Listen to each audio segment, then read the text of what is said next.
If you're receiving a lot of alerts or pop-ups from Chess mobile banking app, then in this video, I'm going to show you how you can permanently stop these notifications. If this video helps, please like and subscribe. Now to do this, you need to access the Chess app info page, and you can do so through settings.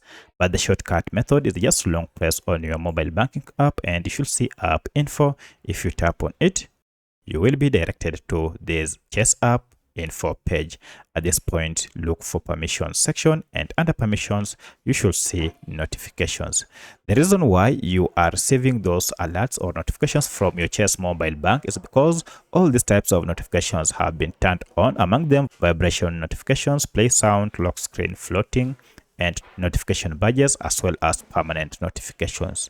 Instead of toggling off one by one, to turn all of them at once, just toggle off show notifications here, and this will disable all the other notifications. So that's how you can permanently disable Chess mobile banking app notifications on your smartphone. So for this, I was on a Xiaomi Redmi smartphone.